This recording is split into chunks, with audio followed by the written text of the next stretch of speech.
Hey everybody, Butch Hartman here. Welcome to Speech Bubble. I got Jace and Maurice LaMarche from Pinky and the Brain. Yes, my friend.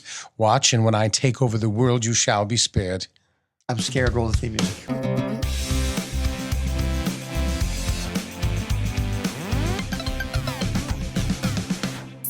How dare you? Yes. He's taken over the world, not me. Damn him. Now, when did you land that part? It was Animaniacs. That would have been came out. 1985.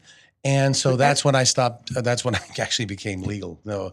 Wait, 85 was Animaniacs? I thought it was like... No. Okay. Gadget. 85 was Gadget, and right. Gadget and then right into Ghostbusters. And we did like 116 which episodes. Ghostbusters? The real The real Ghostbusters. Yeah. Is that the Bill Murray-based cartoon? Yes. Okay, I played Egon. I was Dr. Egon Spengler. Got it. I collect spores, mold, and fungus.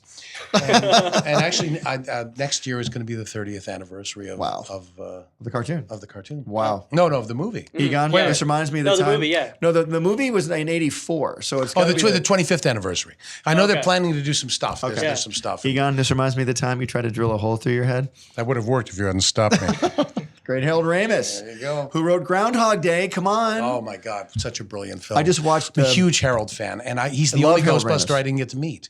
Really? I did get to meet Danny at, strangely enough, at Sam Kinnison's funeral, and you met Ernie. I've got done a lot, Ernie of Hudson? Comic Cons with Ernie. Right. Bill Murray, I pranked with the cast of DC Follies. We had a perfect Rodney Dangerfield puppet. So while they're on their dinner break filming Scrooged, we went over and we just went right up beside him with the Rodney puppet. Hey man, how you doing, man? You got any pot? You know, was Bill Murray a good sport? He laughed. He thought it was great. Oh, this is fantastic. So it was great. Nobody does a Bill Murray. That's good. That's very good. Yeah. Well, no, Coulier does a great Bill Murray. I just do Bill Murray from Caddyshack. Yeah, that one's easy. Cinderella boy. That's kind of my.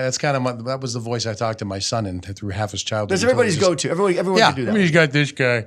And then finally the kid starts rolling his eyes. You go, all right, I went from amusing to lame. So then you land the big part, the Pinky and the Brain thing. You land the Pinky part and the Brain came along in 92? 1992. Yep. Prior to that was Tiny Toons, which was Steven Spielberg's foray into doing daytime animation and wanting it to be funny. You know, he said, sort of like Disney's the happiest place on earth. We want to be the funniest place on earth. Okay. He wanted to bring back the funny cartoons. I always see his name attached to it, but how involved is he with the cartoons? I doubt he's. I was given to understand he actually he had approval on every script. Wow. Did he really? Gene McCurdy said that he literally read every script. Well, there you go. And signed off on everything. And she told me she had a business meeting with him once over at Universal, and he had the models. This was before they were toys. The actual models, for drawing the 3D models. Yeah, maquettes. Thank you. And he had Pinky and the Brain on his desk. And there was like a little lull in the conversation. I don't know if I should be telling this story, but Gene said it was like so surreal. Here she is with the greatest movie director and producer of our time. And there was a tiny little lull in the conversation. He just picks up the maquette and goes, Pinky and the Brain, Pinky and the Brain. I love these guys. Wow. Yeah, she turns to I love these guys. Look at that. And I was like, wow. Look at that. I can ask for scale and a half now. Yeah, there you go. So one is a genius. The other's insane. The laboratory mice. I think we have to give Warner Brothers money if we see any more. So how'd you land the role in the first place? They had auditions, as they do for everything.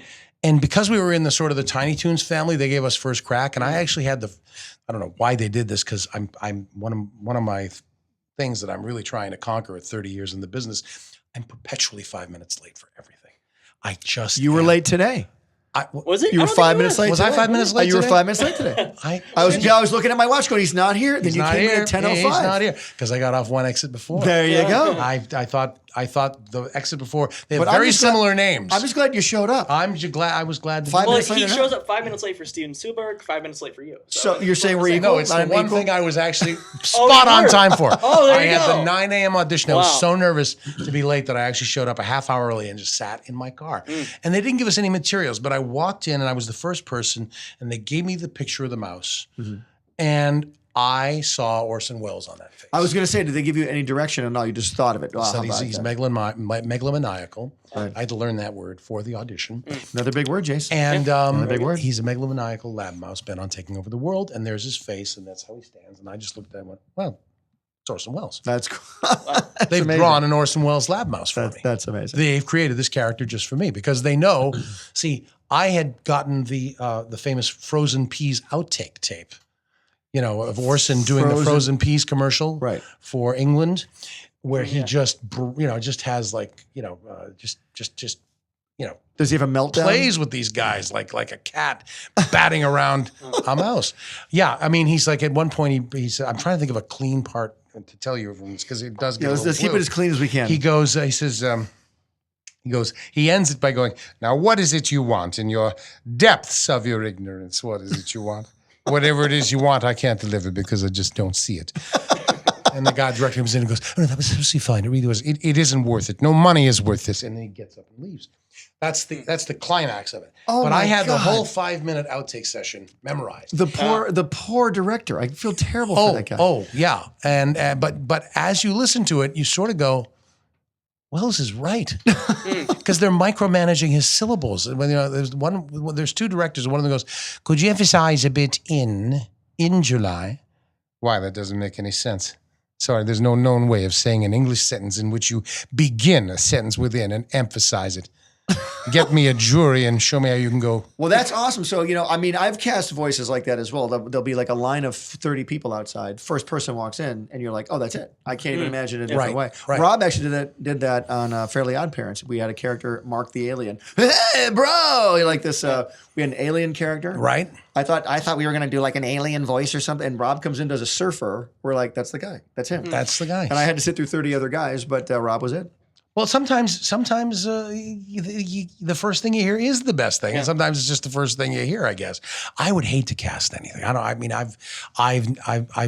made one lame attempt at creating a show back in the '90s, and it never went anywhere. But I thought I'm going to have to listen to hundreds of voices and try and figure out. Well, then the worst. And then I went, screw it, I'll just do all. And the worst part is you have friends. They're like, hey, you're gonna have me in your show, and you're like, well, you're my friend. And if I put you in and you're not good, then I have to replace you. Then you won't be my friend anymore. It's very, very tricky. I bet it is. I bet it's like replacing Jace, which I'm going to do after. Yeah, this of course. It's very sad. Just click a button and I fall out of the chair. There's a huge line of Jace. Yeah, that's true. They're all Jace-alikes out there. Yeah. Well, Pinky and the Brain, we always recorded together too. They really felt that, we needed the interplay between Rob and me. So if Rob had a cold, we just push till the next week. And when did Rob come in, like directly after you? Rob was cast like the same week? Rob was cast the next day because I never finished that story. Yeah. John Aston was the front runner until Rob read as Pinky. And I think he would have made an interesting Pinky. Because what did John Aston do for Pinky? What was his John? voice? I don't know. I would imagine that he would have been like the John Aston. Gee, Brain, what are we going to do tonight? The same thing we do every night, Gomez. Try to take over the world. Narf. Well, okay then, Brain. Tish, speak French. Because he had a great character on Tasmania, which was another show that was out of Warner Brothers, but the one that didn't have the Spielberg stamp on it. And he played a villain named Bull Gator, who was a hunter who was trying to hunt down the Tasmanian devil. Rob was his partner, but he was a cheerful villain. Right. Like he was drawn with a smile, even as he was talking about killing. Right. Tasmanian. Well, here we go. Here we go. Axel, hand me my rifle, Axel. It's time to kill that Tasmanian devil. And I just thought, what a brilliant thing to play him like upbeat. Nothing, whatever happens to him, he's just, everything's awesome.